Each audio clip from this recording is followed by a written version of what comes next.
Hello बच्चों, मैं रुपेश कुमार आप सभी का स्वागत करता हूं आपके अपने YouTube चैनल ब्राइट होराइजन एडूस पे। ठीक है, आज हम पढ़ने वाले हैं नंबर सिस्टम के बेसिक कॉन्सेप्ट्स के बारे में। ठीक है, जहां पे हम बात करेंगे नेचुरल नंबर्स यानी प्राकृतिक संख्याएं, होल नंबर पूर्ण संख्याएं, इंटीजर्स पूर्णांक, prime numbers, rational number, irrational number, multiple factors और प्राइम फैक्टराइजेशन के बारे में हम देखते हैं कि नंबर्स के बारे में पढ़ेंगे कि आखिर नंबर्स होते क्या हैं, संख्याएँ होती क्या हैं। ठीक है, अगर सीधा तौर पे हमसे अगर कोई पूछे कि आखिर संख्याएं है क्या, संख्याएं आखिर होती क्या है, बहुत सारे बच्चे कहेंगे कि किसी चीज़ को या फिर किसी ऑब्जेक्ट्स को या फिर किसी शेप को या फिर किसी थिंग्स को, वस्तु को गिनने के लिए हम लोग क्या करते हैं, संख्या की मदद लेते हैं। और संख्या हम इसी को कहते हैं, संख्याएं जो है हमको किसी भी चीज़ को गिनने में क्या करती है, मदद करती है। ठीक है, काउंटिंग करने में हेल्प करती है। तो हम उन्हें देखते हैं कि नंबर सिस्टम यानी संख्या पद्धति के बारे में पढ़ेंगे कि नंबर सिस्टम का बेसिक कॉन्सेप्ट्स क्या है। ठीक है, सबसे पहले हम लोग देखते हैं नेचुरल नंबर्स यानी प्राकृतिक संख्याएं। प्राकृतिक संख्याएं होती क्या है, हम लोग बचपन से पढ़ते चले आ रहे हैं कि प्राकृतिक संख्याएं हम लोग कहते हैं और सभी के दिमाग में यही बसा हुआ है कि हम लोग कहते हैं कि गिनती की संख्या को हम लोग क्या कहते हैं, प्राकृतिक संख्याएं कहते हैं। ठीक है, ये हमारा क्या हो गया, नेचुरल नंबर्स, शॉर्ट फॉर्म में लिखते हैं NN। ठीक है, 1 2 3 4 5 से लेकर अनंत तक ये संख्याएं होती है। ठीक, इसको हम लोग कहते हैं प्राकृतिक संख्याएं। अब कहते हैं कि होल नंबर्स क्या होता है। ठीक है, होल नंबर्स कहने का मतलब पूर्ण संख्या है। तो पूर्ण संख्या क्या है, अब अगर इसी नेचुरल नंबर में हम लोग क्या करते हैं कि अगर जीरो को हम साथ ले आए तो ये संख्याएं क्या हो जाती हैं, ये जो संख्या है ये कभी हो जाती है, पूर्ण हो जाती है। ठीक है, और इसी को हम लोग कहते हैं पूर्ण संख्या है। ठीक है, तो ये हमारा नेचुरल नंबर, गिनती की संख्या को हम लोग प्राकृतिक संख्या कहते हैं। पूर्ण संख्या है, जीरो का अगर हम प्राकृतिक संख्या में जोड़ दें, ठीक है, यानी नेचुरल नंबर में अगर हम जीरो को ऐड कर दें तो क्या हो जाता है, होल नंबर हो जाता है। ठीक है, तो दो चीज़ें तो हम आसानी से बचपन से अभी तक पढ़ते आए हैं कि नेचुरल नंबर क्या होता है, होल नंबर्स क्या होता है। अब बारी है इंटीजर्स की, जिसको हम लोग कहते हैं पूर्णांक। ठीक है, अब ये पूर्णांक होता क्या है, इंटीजर्स आखिर होते क्या है, पूर्णांक आखिर होते क्या है। वैसी संख्याएं जिन्हें नंबर लाइन पे डिनोट किया जा सके, जिन्हें नंबर लाइन पे डिनोट किया जा सके। ठीक,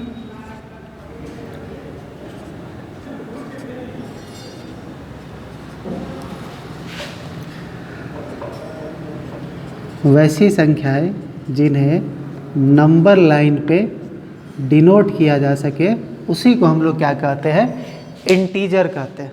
ठीक है, अब यह क्या है कि जीरो से हम इधर तरफ बढ़ते हैं तो क्या कहते हैं कि धनात्मक संख्या है, इस तरफ बढ़ते हैं तो कहते हैं कि ऋणात्मक संख्या है। इसको हम इस शब्द में कहेंगे, इंटीजर्स के रूप में कहेंगे।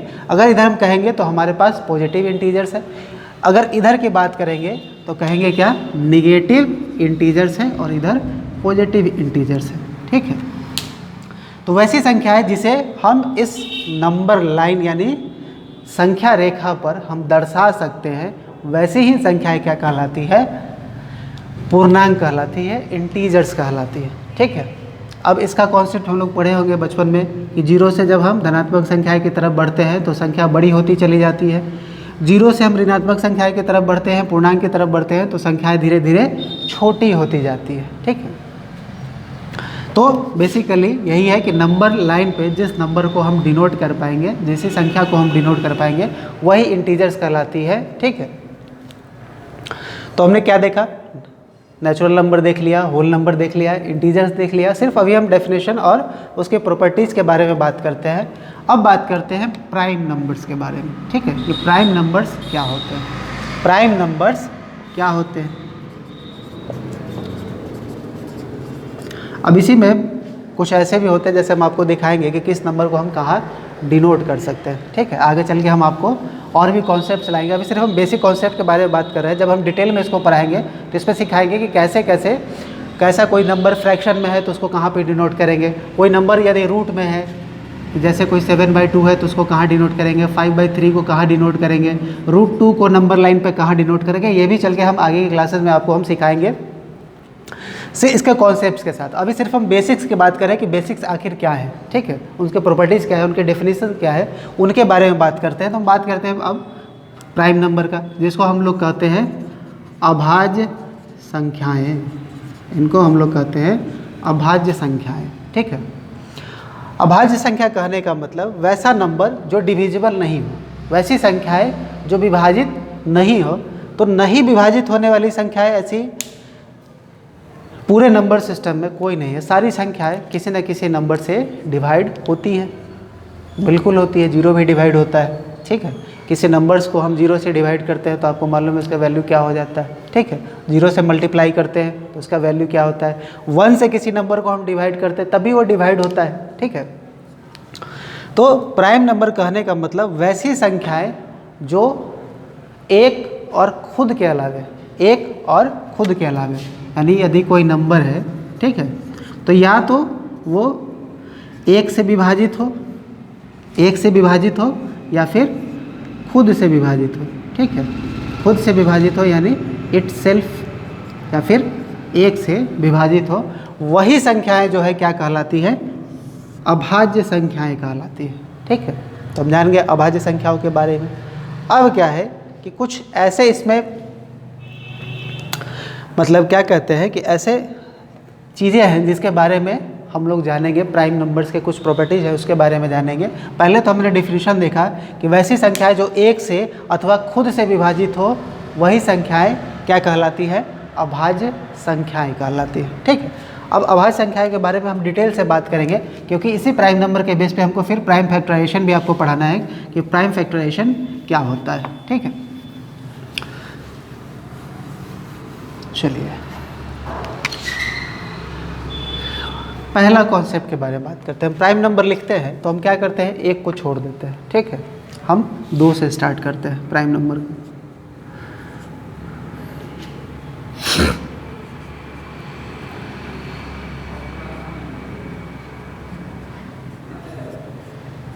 और ये भी क्या है, अनंत है, ठीक है।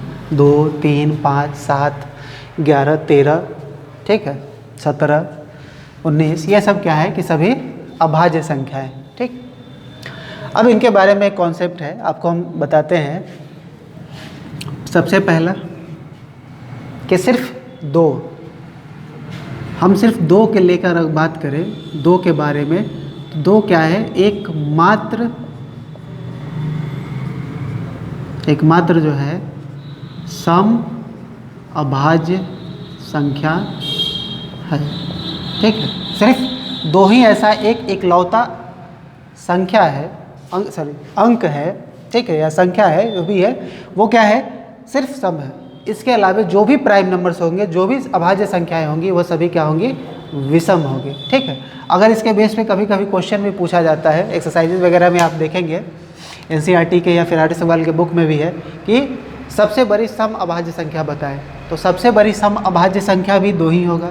सबसे छोटी सम अभाज्य संख्या बताएं तो सबसे छोटी सम अभाज्य संख्या 2 ही है।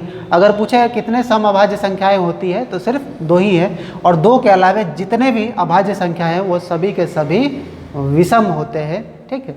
यही एकमात्र 2 है ऐसा जो क्या है कि सम अभाज्य संख्या है, ठीक है। अब इसमें एक और चीज़ हम आपको दिखाते हैं, ठीक है। इसमें हम लोग पढ़ेंगे को प्राइम, यानी सह अभाज्य संख्या। लेकिन उससे पहले क्या है कि हमको मल्टीपल और फैक्टर्स के बारे में जानना होगा, तब आपको हम को प्राइम के बारे में पढ़ाएंगे, ठीक है। अब देखते हैं रैशनल नंबर के बारे में, रैशनल नंबर के बारे में, जिसको हम लोग कहते हैं परिमेय संख्याएं, ठीक है। अब लगभग सभी बच्चों को पता है कि परिमेय संख्या क्या होती है। वैसी संख्या है जो p/q के फॉर्म में लिखा हो, फ्रैक्शन के रूप में लिखा हो, ठीक है, जहाँ पे जो है q है जो 0 के बराबर नहीं होगा। वैसी संख्या है जो p/q के फॉर्म में लिखा हो, जहाँ पे q जो है वो 0 के बराबर नहीं होगा, ठीक है। अब यहाँ पे क्या है कि ये तो हमने डेफिनेशन देखा कि कोई भी संख्या p/q के फॉर्म में लिखा है, जहाँ पे क्या है कि q जो है वो 0 के बराबर नहीं होगा। लेकिन इसके साथ साथ अगर हम आपसे पूछें कि आप एक चीज़ बताइए कि अगर कोई संख्या सिर्फ फ्रैक्शन में लिखा होगा तभी वो रैशनल नंबर होगा या फिर नहीं होगा?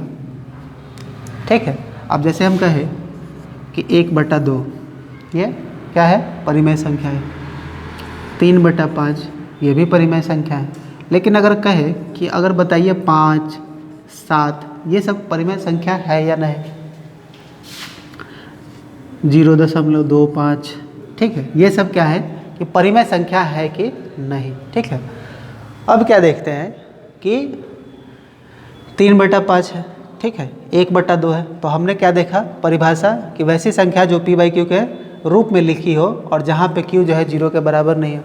कंडीशन क्या है, क्या फॉलो कर रहा है कि एक संख्या है जो 1/2 के रूप में लिखा है और नीचे वाला भाग है जो हर है, इसको हम लोग क्या कहते हैं, अंश कहते हैं, इसको हर कहते हैं, अंग्रेजी में न्यूमरेटर और डिनोमिनेटर। तो यहाँ जो है हर हमारा क्या है 0 के बराबर नहीं है, यानी इस कंडीशन को फॉलो कर रहा है। इसका मतलब क्या है, रैशनल नंबर है। ठीक है, अब क्या है कि हम देखते हैं 3/5 ये भी क्या है, रूल को फॉलो कर रहा है, तो ये भी क्या है, रैशनल नंबर है। अब लिखा हुआ है 5। अब हम बहुत सारे बच्चे कहेंगे कि 5 रैशनल नंबर नहीं होते हैं, जबकि ये क्या है, गलत है। अगर हम कहें कि अगर किसी भी संख्या के नीचे यदि हम बटा में 1 लिखते हैं तो इस पे नंबर पे कोई प्रभाव नहीं पड़ता है, वो 5 का 5 ही रहेगा। किसी भी संख्या को हम 1 से विभाजित करते हैं तो कोई फर्क नहीं पड़ता है उसके मान में। तब एक चीज़ देखिए, अगर हम 1 यहाँ रख देते हैं तो 5 तो 5 ही है। ठीक, और कंडीशन भी फॉलो कर रहा है कि जहाँ पे q जो है वो 0 के बराबर नहीं है। कंडीशन फॉलो कर रहा है कि q जो है 0 के बराबर नहीं होना चाहिए, तो यहाँ तो ये 0 के बराबर नहीं है। तो इसका मतलब क्या है कि 5 भी रैशनल नंबर होंगे, 7 भी रैशनल नंबर होंगे। अब बात करते हैं यदि कोई संख्या डेसिमल में लिखा हुआ है तो वो होता है कि नहीं। यदि कोई संख्या दशमलव में लिखी है तो वो होता है कि नहीं। अब देखिए दशमलव हटाइएगा तो क्या होगा भैया, इतना होगा। डिवाइड कीजिएगा तो इसको कितना लिखेंगे, 1/4 लिखेंगे। और ये क्या आ गया, 1/4 के रूप में आ गया। कंडीशन को फॉलो कर रहा है। ठीक है, तो ये भी क्या है, रैशनल नंबर्स है। ठीक, यानी परिमेय संख्याएं हैं। और आपको ये चीज़ हम बता दें कि छोटी सी बात जो आप शायद बेसिक्स में पढ़ना भूल गए होंगे या फिर समझना भूल गए होंगे या फिर जानते होंगे, हम बात करते हैं परसेंटेज, ठीक है,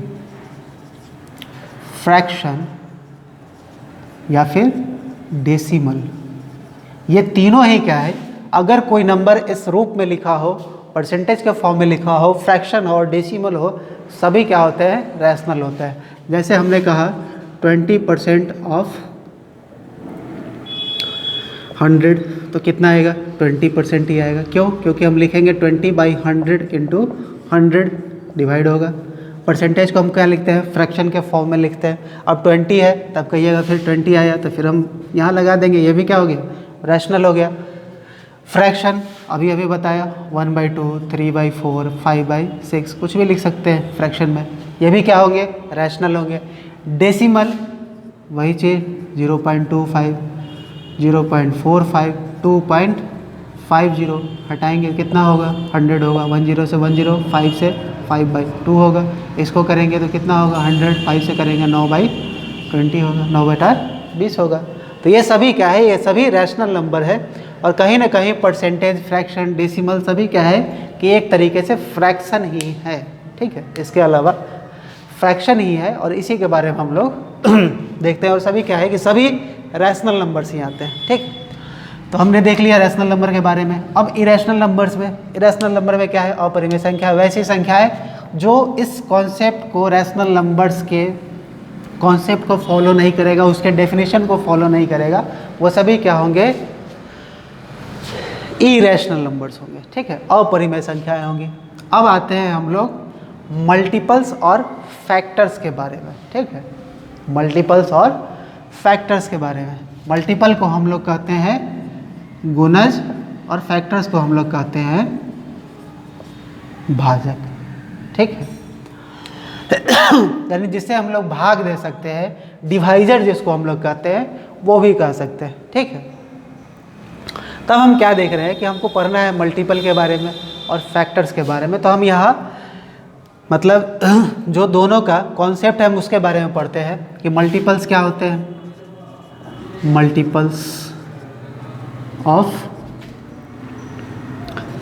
एनी नंबर्स, ठीक है, किसी भी नंबर्स का मल्टीपल क्या होता है। बेसिकली किसी भी नंबर्स का मल्टीपल वो होता है जिसको हम लोग क्या करते हैं, उसको नेचुरल नंबर्स के बेस पे उसको हम मल्टीप्लाई करते हैं। जैसे हम किसी नंबर्स का लिखते हैं 4 का, तो पहला फॉर्म क्या है 4 × 1, तो कितना होगा 4 होगा। 4 × 2, ठीक, तो हम इसी को क्या है टेबल के रूप में पढ़ते हैं। 4 × 2 = 8, 4 × 3 = इस तरीके से पढ़ते हैं। 4 × 1 = 4, 4 × 2 = 8, 4 × 3 = 12, 4 × 4 = 16। इस तरीके से क्या है हम टेबल को पढ़ते हैं। और यही क्या है सीधा सा कहने का मतलब, किसी भी नंबर का यदि हम टेबल लिखते हैं तो वो जो टेबल है उसी नंबर का क्या कहलाता है, मल्टीपल कहलाता है, ठीक है, उसी नंबर्स का मल्टीपल कहलाता है। तो इसको हम ऐसे लिख देते हैं 4, 16, 20, ठीक है, 4 × 6 = 24। इस तरीके से हम और क्या है कि ये अनलिमिटेड होगा, ये क्या होगा अनंत तक होगा। 4, 8, 12, 16, 20, 24, 28, 32, 36, 40, 44, 48, इस तरीके से आगे अनंत तक बढ़ते चला जाएगा। यानी किसी भी नंबर का मल्टीपल अगर हमसे पूछ रहा है तो वो क्या होगा अनलिमिटेड होगा, यानी अनंत तक होगी, ठीक है। अब बात करते हैं हम फैक्टर की। फैक्टर ऑफ कोई संख्या ले लेते हैं, जैसे 12 है, ठीक है। अब यहाँ 12 का ही मल्टीपल देख लेते हैं क्योंकि दोनों के बीच में हम लोग क्या करेंगे कंपैरिजन करेंगे, ठीक है। अब यहाँ लिखते हैं मल्टीपल ऑफ 12 यानी 12 के गुणज बताइए। तो फिर टेबल लिख देना है, पारा लिखना है, 12 × 24 = 36, 12 × 4 = 48, 12 × 5 = 60, 12 × 6 = 72, ऐसे करके। अब ये भी क्या है अनलिमिटेड ही है। अब फैक्टर्स लिखते हैं। फैक्टर्स कहने का मतलब कि वैसी संख्याएं जो 12 को विभाजित करेंगी, ठीक है। तो 12 को विभाजित करने वाली कौन कौन संख्याएं हैं, तो पहले तो भैया 1 है, 1 से सारे संख्याएं विभाजित होती है।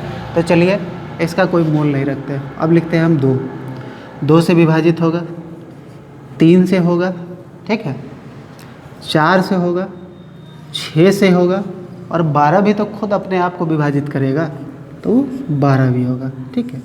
तो अगर हम देखते हैं तो गौर से देखिए, किसी भी नंबर्स का मल्टीपल जो होता है वो क्या होता है अनलिमिटेड होता है, अनलिमिटेड होता है। जबकि उसी नंबर का फैक्टर्स क्या होता है लिमिटेड होता है, यानी सीमित होता है। ये अनंत तक चला जाएगा। हम 12 का पहाड़ा पढ़ते जाए तो बहुत आगे तक, लाखों करोड़ों अरबों नील पद्म सब तक जाएगा। लेकिन अगर उसका हम फैक्टर निकालते हैं तो फैक्टर क्या होता है लिमिटेड होता है। जैसे हमने 12 का फैक्टर निकाला, भाजक निकाला, तो 12 को विभाजित करने वाली मात्र इतनी ही संख्याएं हैं, एक को छोड़ के 2, 3, 4, 6, 12, सिर्फ 5 ऐसी संख्याएं हैं जो 12 को विभाजित कर पाएगी। तो हम क्या देख रहे हैं कि जो भाजक होते हैं वो क्या होते हैं सीमित होते हैं, और जो गुणज होते हैं वो क्या होते हैं अनलिमिटेड यानी अनंत तक होते हैं, असीमित होते हैं, ठीक। अब देखिए अब क्या कॉन्सेप्ट है इसके अंदर का, ये चीज़ हमेशा ध्यान रखना है। किसी भी नंबर का मल्टीपल, किसी भी नंबर का मल्टीपल, 12 का मल्टीपल कौन कौन है 24, 36, 48, 60, 72। किसी भी नंबर का जो मल्टीपल होता है उसको उसी नंबर के जो फैक्टर होते हैं और जितने भी फैक्टर होते हैं वो उसको डिवाइड करेंगे यानी विभाजित करेंगे। किसी भी नंबर्स का मल्टीपल जो है उसी नंबर्स के हर एक फैक्टर से क्या होता है डिविजिबल होता है यानी विभाज्य होता है। हम 2 से भाग लगाए 12 भी कटेगा, 24 कटेगा, 36 कटेगा, 48, 60, 72, साढ़े कटेंगे, 3 से काटेंगे 12 भी कटेगा, 24 भी कटेगा, 36, 48, 60, 72 भी कटेंगे। 4 से करेंगे विभाजित, सारे विभाजित हो रहे हैं। 6 से कर रहे हैं भैया सारे कट रहे हैं। 12 से कर रहे हैं तो ये तो 12 का मल्टीपल ही है, 12 का टेबल है तो 12 से काटेंगे तो सारे कटेंगे।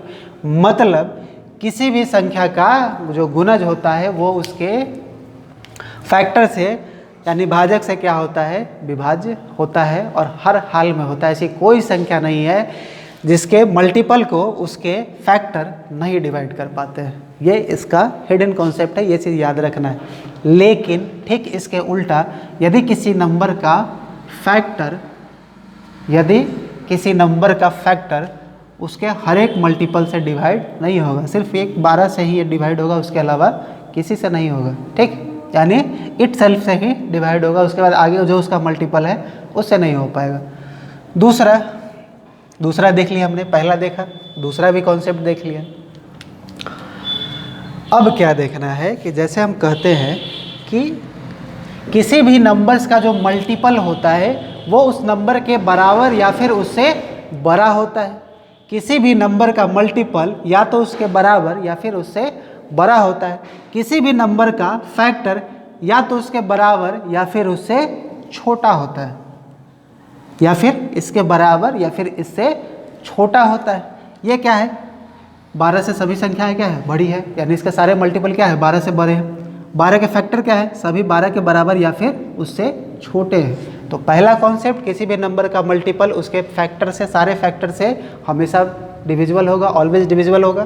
देन दूसरा पढ़ते क्या है कि ज़रूरी नहीं है कि इसके सारे मल्टीपल क्या है इसके फैक्टर्स को डिवाइड कर पाएंगे, सिर्फ 12 ही कर पाएगा। ठीक है। तीसरा कि बस उसके जो मल्टीपल होते हैं उसके बराबर या फिर बड़े होंगे, उसके फैक्टर जो है उसके बराबर या फिर उससे छोटे होंगे। तो ये हम देखते हैं फैक्टर्स और मल्टीपल। इसी में हम लोग क्या देखते हैं, आगे जब हम एलसीएम एचसीएफ पढ़ते हैं तो एलसीएम एचसीएफ का कॉन्सेप्ट यहीं से आता है, लीस्ट कॉमन मल्टीपल और highest common factor. Least common multiple कहने का मतलब किसी भी नंबर का, हम दो नंबर का जब एलसीएम निकालते हैं तो हम वही मल्टीपल निकालते हैं और एचसीएफ निकालते हैं। ठीक है, तो ये आगे चल के देखेंगे एलसीएम एचसीएफ का, जब हम क्लास मतलब वीडियो डालेंगे तो उसमें देखेंगे। ठीक, अभी फ़िलहाल हमने ये देख लिया। ठीक है, मल्टीपल्स क्या होते हैं, फैक्टर्स क्या होते हैं, किसी भी संख्या का फैक्टर्स क्या है, मल्टीपल्स क्या है। ठीक, तो ये कॉन्सेप्ट याद रहना चाहिए आपको। ठीक है, अब हम बात करते हैं, हमने फैक्टर्स देख लिया, ठीक, मल्टीपल देख लिया। अब इसी में बात करते हैं हम को प्राइम के। आखिर को प्राइम होता क्या है? को प्राइम नंबर्स, जिसको हम लोग कहते हैं सह अभाज्य संख्याएं। ठीक, सह कहने का मतलब कि जब दो व्यक्ति या फिर दो से ज़्यादा, हम कहते हैं ना कि कंपनी, कॉरपोरेशन, कॉपरेट, यानी जो काम अकेले नहीं हो तो हम क्या करते हैं, किसी को कहते हैं कि कॉपरेट करो। ठीक है, तो को का मतलब सह होता है। ठीक है, जैसे कोलीग कहते हैं। ठीक है, तो यहाँ क्या देख रहे हैं कि दो नंबर की बात कर रहा है। ठीक है, और कह रहा है कि प्राइम होगा, दो नंबर की बात कर रहा है और प्राइम होगा। जैसे हम लिखते हैं 4 और 8, 2, 5, 3, 9 और 3 और 4। ठीक, अब ये 4 हम ग्रुप देख रहे हैं नंबर का, दो नंबर का, और इसमें हम डिसाइड करते हैं कि कौन सा ऐसा जो होगा को प्राइम होगा। ठीक है, अब हम जैसे कहे कि कोई बच्चा कहेगा यहाँ 4 और 8 है, सम है, यहाँ भी 4 है, तो ये नहीं होगा।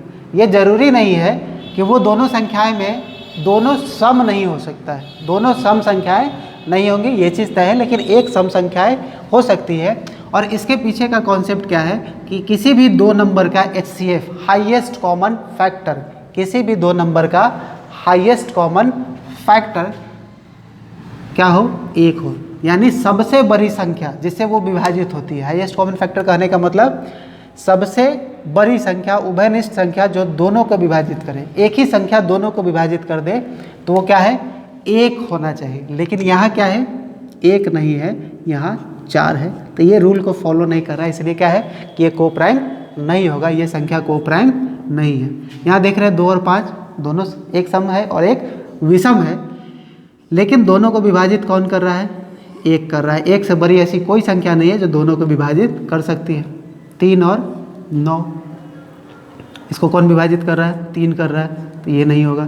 3 और 4 को कौन कर रहा है, तो 1 कर रहा है, इसका मतलब ये क्या है, को प्राइम। ठीक है, यही क्या है, इसी को हम लोग क्या कहते हैं, को प्राइम कहते हैं, ठीक है, जिसका हम आगे चल के बहुत सारे जगह इसका यूज होता है। को प्राइम में नंबर सिस्टम में पढ़ना है, रेशियो में पढ़ना है, ठीक है, ये सब का एलसीएम एचसीएफ में भी देखना है। ये कॉन्सेप्ट है को प्राइम नंबर का, जब दो नंबर का एचसीएफ एक हो और एक से ज़्यादा न हो। अगर एक से ज़्यादा होगा तो वो को प्राइम नहीं होगा, एक से कम होगा तो क्या होगा, को प्राइम होगा। इससे एक से कम क्या, एक ही होगा, ठीक है।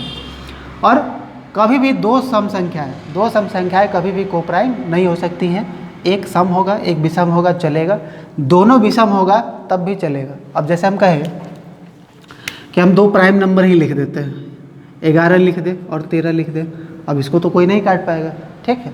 17 लिख दे और 19 लिख दे, अब भैया दोनों प्राइम है तो ऑब्वियस सी बात है कि दोनों का एचसीएफ एक ही आएगा हर एक कंडीशन में, ठीक है। तो ये भी क्या है, ये भी को प्राइम होते हैं, ठीक। अब हम लोग देखते हैं प्राइम फैक्टराइजेशन के बारे में, ठीक है। प्राइम फैक्टराइजेशन के बारे में यानी अभाज्य गुणनखंड के बारे में कि अभाज्य गुणनखंड क्या होता है। किसी भी नंबर का अभाज्य गुणनखंड कहता है निकालने को, और उसी के बेस पे हम क्या देखेंगे, हम हर एक संख्या का भाजक निकालेंगे। किसी भी संख्या का कितना नंबर ऑफ डिवाइजर होता है, इवन डिवाइजर कितना होता है, मतलब आगे की क्लास में वो हम पढ़ाएंगे। अभी फिर आपको हम प्राइम फैक्टराइजेशन पढ़ा रहे हैं कि प्राइम फैक्टराइजेशन क्या होता है। जैसे कोई सपोज एक नंबर लिखते हैं, ठीक, जैसे 540, तो हम क्या करते हैं, प्राइम फैक्टराइजेशन कहने का मतलब वैसी संख्या सिर्फ प्राइम फैक्टर ही होगा, उसके अलावा कोई प्राइम फैक्टर नहीं होगा, सिर्फ फैक्टर प्राइम होगा। तो सबसे पहला प्राइम कौन लेते हैं, हम 2 लेते हैं। प्राइम नंबर क्या है, सबसे छोटा हमारा 2 है। 2 से हम डिवाइड करते हैं, 2 दूना 4, 2 सत्ते 14, 0 का 0, ठीक। फिर 2 से डिवाइड करते हैं, 2 एकम 2, 2 तिहाई 6, 2 पचे 10। फिर 2 से डिवाइड करेंगे, अब तो नहीं लगेगा, ठीक है, लेकिन रखना क्या है, प्राइम नंबर ही रखना है। अब 3 से देखते हैं तो 3 से डिवाइड होता है कि नहीं, ठीक है। तो कितना हो जाएगा, 3 से डिवाइड होगा, 3 चौका 12, 3 पचे 15, 45 हो गया। अभी भी ये 3 से विभाजित होगा, 15 तिया 45। अभी भी ये 3 से डिवाजित होगा, 3 पचे 15, ठीक। किसी भी नंबर को सिर्फ हम प्राइम नंबर से हम डिवाइड करते हैं और क्या करते हैं, उसका प्राइम फैक्टर निकालते हैं, प्राइम फैक्टराइजेशन, ठीक है। इसी तरीके से इसका हम गुणनखंड करते हैं और इन्हीं का जो है मल्टीप्लिकेशन क्या होता है, प्रोडक्ट ऑफ नंबर बनता है। यही नंबर आएगा इस सबको गुना करने के बाद, ठीक। इसी को गुना करने के बाद यही सब नंबर आएगा। तो हम क्या देखते हैं, इसको क्या लिखेंगे, 2 गुने 2 गुने 3 गुने 3 गुने 3 गुने 5, 5 तिया 15, ठीक है, 15 तिया 45, 45 तिया 135, 135 तिया 270, 270 गुना 540, ठीक है। तो इस तरीके से हमारा नंबर निकलता है। तो ये प्राइम फैक्टराइजेशन होता है, यानी किसी भी नंबर के बीच हम प्राइम फैक्टर को निकालते हैं तो वो क्या होता है, प्राइम फैक्टराइजेशन होता है। और आपको ये चीज़ भी बता दें